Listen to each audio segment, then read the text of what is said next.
Hello, everybody. This is Hollywood Joe from Hollywood's World of Sports.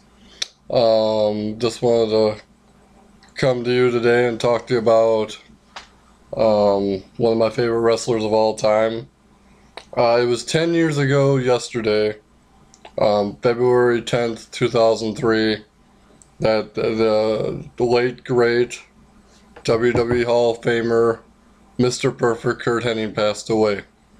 And I just gotta say that 10 years later, it still stings a lot, you know.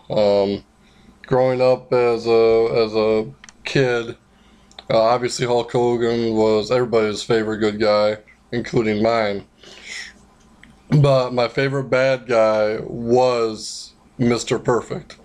Just everything about him, you know, the vignettes where he perfected every sport and the agility he had in the ring and the way he carried himself and the way he carried the Intercontinental title.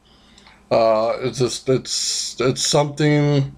Even though he didn't have a lot of title reigns, he only had two title reigns, and they weren't like a year long. His reigns as Intercontinental Champion are very memorable and very significant because he was having great matches with everybody. And, Mr. Perfect, whether you want to say it or not, he should have been WWE Champion. There's no doubt about that. Mr. Perfect was the greatest WWE superstar to never hold the WWE Championship. And I'm sure a lot of people might say Piper and DiBiase and things of those nature, but Curt had it all. Curt had the mic skills, had the look, had the ring skills, had the whole package. And sometimes guys, they have one thing or two things, but it's very rare that they have all three of those things. Curt had the look, the mic skills, and the ring skills. And, I hate to say it, but he is one of those guys that Hulk Hogan prevented from ever being champion because it was the Hulkamania era. But, I'd have to say, my top five Mr. Perfect matches, and not in any order. Obviously, the one that sticks out to me the most is SummerSlam 1991 with Bret Hart. Their rematch at King of the Ring 1993. My favorite Monday Night Raw match to this day, with Ric Flair, the Loser Leave Town match. That was always a fun one to watch.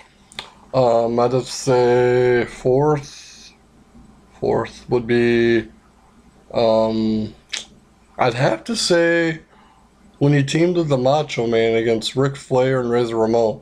He hadn't wrestled in like a year and a half, and he came back and looked really awesome.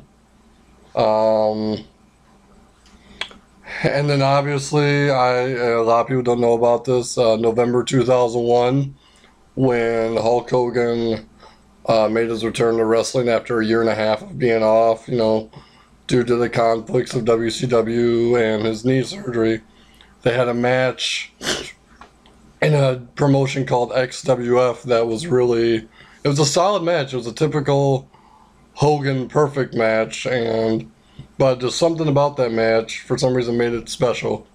Because you knew that each man was kind of, they were in their prime, but they were nearing the end of their prime. And, they still had it in the tank to put on a really good match for the fans there. So, those are my five favorite Mr. Perfect matches. I'd have to say that my favorite moment that's not included in the matches, obviously the vignettes, I'm not going to even count those because those are everybody's favorite. But I have to say it was, I think it was the primetime show on Saturday night, I think. A couple weeks before Survivor Series. Maybe a week, I don't know. I forget the time frame there, but Macho Man Randy Savage was looking for a partner to help him against Razor Ramon and Ric Flair.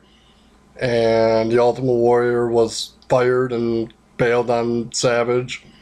And so in this segment, on this particular primetime show, Randy picked Mr. Perfect to be his tag team partner, and during the course of the show, you could slowly see Mr. Perfect going, he started the show off as a heel, obviously, because he was aligned with Mr. Perfect and Razor Ramon and Bobby Heenan. And he slowly started turning face during the show, and by the end of the show, he had pretty much turned on Bobby Heenan and humiliated Bobby Heenan and became a face.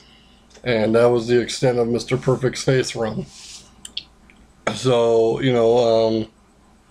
just the guy was a phenomenal athlete, and I can honestly tell you the whole Hennig family, Larry the Axe, Curt, and now Joe, all great wrestlers in their own right, and I really, really, really hope that Joe Hennig finally gets a push. Not just because of his father's name, not just because Curt was one of my favorite wrestlers growing up, but because the kid is talented. And he's obviously doing something right if he's been Dwayne Johnson, The Rock. They've been training partners for the last year and a half, 2 years, almost 2 years now. Joe and Dwayne have been training partners, and he's obviously doing something right if The Rock picked him. The Rock obviously expects perfection, no pun intended. But I'm really hoping Michael McGillicuddy gets a push as Joe Hennig, because I know a lot of it is that WWE kind of made Dolph Ziggler pretty much the modern day Mr. Perfect, and a lot of people may not see it, but that's exactly what it is. Dolph is a great wrestler. Dolph is very, very agile like Curt was. Dolph has a lot of the same mannerisms Curt did, but Dolph Ziggler is not the son of Mr. Perfect Curt Hennig. Joe Hennig is. And so I really hope, in Curt's honor and in Curt's memory, WWE realizes all of this and lets Michael McGillicuddy be the son of Mr. Perfect, Joe Hennig. And, like I said, Mr. Perfect was one of a kind. Mr. Perfect was everything he says he was, and that was absolutely perfect. And it's sad the way he passed. It still bothers me to this day that he did what he did, because he had a lot going for him. He had a lot of talent still left. And I still think if he was around today, he could still contribute in a very big way. But just a shocker for me. And 10 years later, I still think about his matches. I still think about what he brought to the WWE. I still think about, when he jumped to WCW and turned on the Horsemen and Perfect Plex, the Big Show, and just so many great and perfect moments that, it's kind of hard to forget about someone like that, even if it has been 10 years. So that's just something I wanted to share with everybody. A lot of these new school wrestling fans have no idea who Mr. Perfect is. I suggest once you're done watching this, get on YouTube, type in WWF or WWE Mr. Perfect, or Curt Hennig, and just watch some of his matches. I mean, you never saw a bad match out of Curt Hennig. So with that being said, this is Hollywood Joe from Hollywood's World of Sports, your source for all things sports. And remember, controversy doesn't come without criticism, and that the controversy I bring is absolutely perfect.